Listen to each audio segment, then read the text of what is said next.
Welcome to Washington Unplugged. I'm Bill Plante. Now, you can call it the Bay State bombshell, or you can call it the Scott heard round the world, but whatever you call it, Republican Scott Brown's decisive victory over Democrat Martha Coakley for the seat long held by the late Senator Ted Kennedy presents a big problem for the president and the Democratic Party. With a Republican win, Senate Democrats have lost the 60-vote supermajority, and that could doom the health care bill and other legislation, climate change, other top priorities of the White House. So to begin with today, our Chip Reid joins us from the White House with the latest. Chip, what are they talking about over there? Well, they're not talking a lot. I think they're kind of shell-shocked, hiding under their desks at the moment, trying to figure out exactly what they're going to do. In recent days, of course, when it looked like Scott Brown was going to win, they talked about ramming the health care bill through quickly before he gets down here. Well, it looks like that option is gone. Then they talked about passing the Senate bill in the House. It looks like that option is probably gone. It's just not clear what they can do now on health care reform. They may have to go back to the drawing board, start small. But even then, Republicans may do everything they can to block it. Why would they want to give him any kind of victory at this point? So they are really in a tight spot now, Bill. And yet, in the face of all that, David Axelrod was saying this morning on television that they're going to push ahead with health care. That's right. They are putting themselves in a position where it looks like they're in denial. And we'll see if they come up with some brilliant way to try to get some version of health care reform through. There are so many different procedural mechanisms in Congress that maybe there is something they can do. Or maybe they'll get Olympia Snowe to agree to be the 60th vote, which is hard to imagine that she'd want to step into that position at this point. But the White House is saying they want to push ahead, but it's just completely unclear where they would push ahead at this point and what options they have. What do you think the political consequences are if, for some reason, any reason, they can't push ahead or decide not to? Well, that's the problem now. The political consequences are really potentially devastating with both options. If they can't push ahead at all, then the president gets labeled as a failure on his major domestic initiative, and his liberal supporters become extremely lukewarm about him. If he does push ahead and somehow get this through, then moderate Democrats are in trouble and are going to be very worried about getting thrown out when voters decide to throw the bums out in November. So it could be a lose-lose proposition here. Again, the White House is going to have to come up with something. The president has the State of the Union next week, and maybe there's some way they can rescue this, but at this point it's not clear how. Now, having said that, clearly, jobs is more important to people than health care, and if the economy does come back in time for the election, then that may save them, but that, of course, is something they don't have a lot of control over. And who knows? Chip Reid, thank you very much for being with us. And right now, we're going to be joined by Republican strategist Kevin Madden and Democratic strategist Chris Kofinas to further examine this earthquake. Probably not the best word to use these days, but it's enormous upheaval for the Democrats in Congress and in the White House. Kevin, as a Republican, what do you see in this? Where does it go? Well, I think it's hard to ask a lot of questions because it doesn't seem like there are any real answers yet. I mean, I think Democrats today are trying to figure out what do they do next, and there isn't any consensus on what the answers are. But I think for Republicans, the answer here is that that the new power dynamic on the national political scene is the independents. What we've seen out of Massachusetts is a realignment with independents and Republicans on the issues that matter most to the American public. And I think what's driving a lot of voter anxieties is first the economy, but underneath that economic umbrella are issues like spending and deficits. And right now what you saw was voters up in Massachusetts send a message, a nationalized message, quite frankly, that they are upset with the political overreach, the legislative overreach that Democrats have engaged in when it came to the stimulus bill and the health care bill. The health care bill was perceived to be $1 trillion bill that had very little health care reform in it, and that's been a big problem for the Democrats, and we stand to benefit. So, Chris, is it overreach from your point of view? And secondly, we've got the voters who, when they are upset, want change, whether it was last November or yesterday.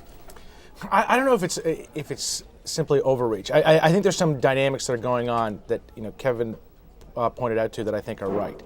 One, I think you have this volatile electorate. It is, I would say, anti-incumbent. I would even more describe it as anti-politician. It's not anti-Democrat. It's not pro-Republican.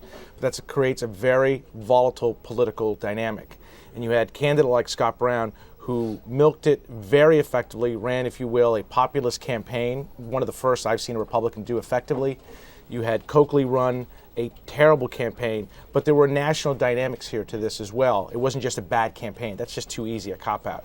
The national dynamics, I think, are, in terms of our big priorities, whether it's health care, some of the other initiatives, to be frank about it, I just don't think we've done as good a job or as effective a job at messaging this and explaining to the American people what the advantages and strengths are. And if you don't do that in this political environment, you're going to face a tidal wave. Is it about the message or is it about the content? I think it's both. I think there are really good things in this bill, and when you actually poll it, and I've seen both the public and the private polling, people support it. But the package, I think because of pretty effective Republican attacks, and also because Democrats have not done an effective job in selling it, you add in those two pieces, it complicates things. So in terms of where we go from here, whatever strategy I think we pursue in terms of healthcare, we've got, I think, to reframe and reposition how we sell this to the American people so that the average person out there who does feel a lot of anxiety and is concerned about the direction of the country, that they see the benefit. If the average person doesn't see the benefit out of health care,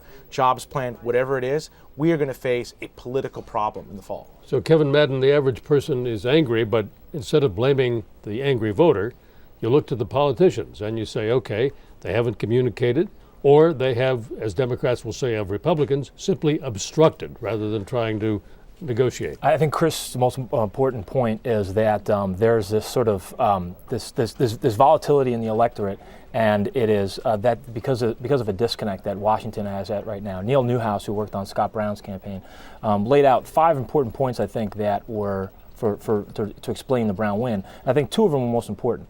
The first was that Washington doesn't get it. People feel that that they want partisanship, they want harmony, they want things incrementally, and what Washington has done is rush things through, and they've done it in a very partisan form. And the second issue is that change goes both ways, that the volatility of the electorate can swing very quickly back and forth. I mean, look at healthcare. We said at the beginning of this debate, it was polling at 70%. It very quickly moved 25 points the other way. So that had largely to do with the process. So I think what Republicans have to do right now is still put forward an agenda for what we're for, continue to realign ourselves with a lot of these Main Street anxieties, and talk about what we would do as a governing majority. That's the charge that we have now as a party. And Chris, what do you think Democrats can do specifically about health care? Well, now we're Chip pointed this out, and I think he's dead on right. This really is a political no man's land. There really aren't a lot of good options here in terms of how this epic, I would say, defeat. And this is from a political, people who do this for a profession, it is important to take real lessons from defeats like this, whether it's Republican or Democrat, and learn from them. And so I think here, the challenge for Democrats now is, where do we go from here? And I think there's not a lot of good answers. In terms of getting the Senate bill passed with no changes out of the House, I just don't see that happening. I think you have anxiety on the left who aren't happy with the bill isn't progressive enough. You have anxiety on the conservative side, on the Dem side, who think it doesn't do enough on the issues that they care about. I just don't think rubber stamping is going to happen. Now, I do not think the strategy here or the option here is to throw it all away and just say, let's move on to talk about jobs. It is clear that jobs is the number one issue, but healthcare is also an important priority. American people do want something done about it. The question now is, what do you do? And the reality is, I don't think anyone right now has a good answer. And I think this is going to be the fundamental challenge for President Obama in that State of the Union speech. He is going to have to lay out a clear strategy about where we go from here, both in terms of healthcare, jobs, as well as the other overall anxiety. I mean, if there's one, I think, message that I would recommend to him is tap that anxiety that is not the Tea Party caricature that, unfortunately, I think, is perceived by a lot of people. It is something much more real. And what's real about it is people are concerned about the direction of the country. I think they still agree with the priorities that the Democrats have in terms of focusing on healthcare, jobs, but I think we just have to do a better job at selling those priorities. And Kevin, is it in the Republicans' best interest to gain more seats next November by opposing or by proposing? Do you cooperate? What do you do? Well, it's interesting, and Chris and I have talked about this all year about, I think the knock on Republicans at the beginning of the year was, well, they're the party of no. Oddly enough, right now, the electorate is the electorate of no. They don't want spending. They're saying no to deficits. They're saying no to bigger government. So I think Republicans have to take the lessons of last night to heart and still recognize that there is this fundamental anger at Washington. And what we have to do is be guardians of that anxiety. We have to understand it and harness it, but we also have to go out there and be the party again of ideas and reform. The voters sent Washington a message last night that they want to shake up the status quo. Democrats, unfortunately, have become the guardians of the status quo. Republicans have to be seen as defenders of new ideas, proponents of new ideas, advocates for reforming the status quo in Washington. Yeah, but if the voters are upset with the status quo, can't you just lay back and let them turn out the Democrats in November? I think you're right. It is very easy for us to recline and watch the Democrats screw up on their own. But the only way to a governing majority is to talk about, and fundamentally elections, and I think this will happen in 2010, are about where the country is going and what you're for versus what you're against. I mean, listen, I think this is the challenge both Republicans and Democrats face. The Republicans had a simple strategy. And I think if the Republican leadership believes that what happened in Virginia, what happened in New Jersey, what happened in Massachusetts reinforces this strategy of being obstructionist, of saying no, of not offering ideas, they clearly do not understand what is going on in the electorate. What the American people will see that, and independents will see that, it's just playing political games. So to some extent, they have got to become partners with the Democrats. And it's going to be tough for them because ideologically they disagree and they do not want to focus on the issues, I would say, in the way that a lot of the Democrats do. There's obviously a lot of disagreements in terms of what the solution should be. But if they're seen as an obstructionist, as they clearly have, and Democrats are able to frame them as that in the midterms, they're going to face, I think, a very difficult political environment as well. The challenge for Democrats now is to learn from what happened in Massachusetts, to realize that independents, have a lot of questions and concerns, and if we don't explain our positions and our policies and our visions better, they're going to punish us. Kevin? I don't know how you make that argument when, in fact, Scott Brown said to the voters of Massachusetts, send me to Washington and I'll be the 41st vote against this health care You know plan. how I can make that argument? Because Scott Brown ran, and he even in his acceptance speech last night, ran by not even saying he was a Republican.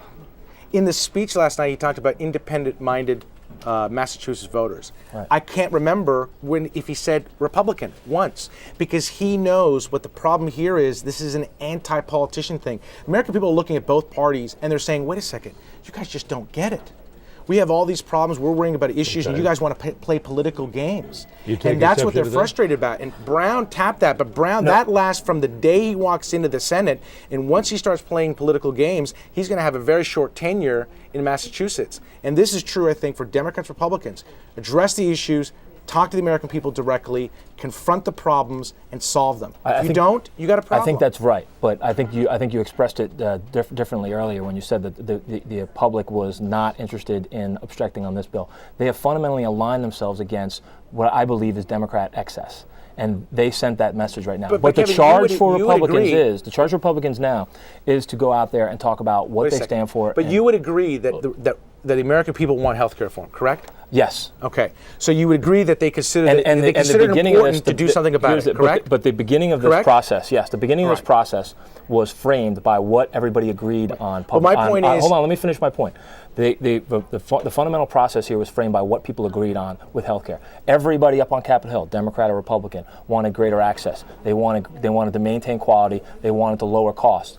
The reason that the Democrats got in such big trouble was that they focused only on the access. They paid no attention to the cost, and what you have now is a bill that is perceived to be a you know what? $1 trillion healthcare bill I won't that disagree. has very little reform I won't in it. disagree with that point. That I think one of the fundamental problems with the healthcare legislation is we haven't done enough to drive down costs. There are great things in this healthcare bill in terms of dealing with pre-existing conditions, expanding coverage, things that I think most all Americans care about. But if you have insurance, the number one factor for you is the cost of healthcare. But understand something: the way that we were going to drive down price, one of the key proposals was the public option, which was what Republicans opposed, and was not explained very well. And which was, I would argue, not explained very well or fought for public very well. options, death panels, all of those type of things were literally, they were distractions in this debate. The fundamental anxiety driving public opinion on this healthcare bill was the fact that the price tag was $1 trillion. No, I disagree with that. The fundamental anxiety about this was, for the majority of Americans, they're wondering, what's in it this for us? And when they looked at it, they said, this is great, enormous bailout, this is great, but there's not enough in it for us. And there was, we just didn't sell it well enough. In any case, people did not agree, generally speaking, in Massachusetts, and public polling shows the same thing, that they could understand what it was or accept what it was. Right. I mean, listen, when you have a bill that is dealing with such an enormous problem, with so many dynamics as healthcare, it's going to be complicated. And I think we didn't pare down. So it becomes, here are the 3-4 things. Here's the sound bites that you can explain it, and going out there and convincing the American people, this is what you're going to get out of it tomorrow or next year. Put healthcare aside for a second. Do we have nothing but a soundbite war between now and November, or does the political mood change to match the public mood? Well, I think that's a good question. I think right now we're in an election year. It started January 1st, never mind this particular election. And Washington has a tendency to become hyper-partisan in election years. And in election years, it wasn't already? And now I think it's going to get worse. I honestly do. I think, and the White House and some of the folks up on Capitol Hill are sending signals. The Democrat echo chamber is saying that we have to push through health care now. We have to ram it through. It's the only thing that's going to maintain a Democrat majority. And I think election years are fundamentally about the differences between parties. They're not about where people agree. So I think that there's an expectation right now that what we're going to see is battle lines drawn for the next year. Listen, I think we've got to go out there and define the positions and the issues that everyday people care about. Right now, on top of that list is jobs, jobs, jobs, right? We've got to convince people that the initiatives that we passed last year, and clearly they had an impact. There's no way you go from a GDP that was losing 6% to a GDP that is gaining 2, 3, 4%. You don't go from losing 700,000 jobs to losing a fraction of jobs a month. I'm not saying that's good, but to have that such a dramatic turnaround, the stimulus was a key part of that. And so I think focusing on jobs and focusing on those issues that people care about, with the economy being number one, talking about healthcare and figuring out what the best path is, and whatever decision is made by the Democratic powers that be, that we decide, because the Republicans are going to exploit whatever we decide. They're going to try to go out there, this is just politics. But then we've got to go out there. I was just going to say that's called politics. Right. We've got to go out there and just sell that policy. And that, I think, is going to be the key difference here. The challenge, I think, for both parties is, if you go out there and you sound like a politician in November, I don't think you're going to have a long tenure. Okay, we're going to have to wrap it up about there. But I will say, you guys have provided a very reasonable exchange of the differences, and we thank you for it. Kevin Madden, pardon me, and Chris Kofinas. Great to be with you as always. Thank you for watching Washington Unplugged, and we hope you'll join us again tomorrow on CBSNews.com. I'm Bill Plante.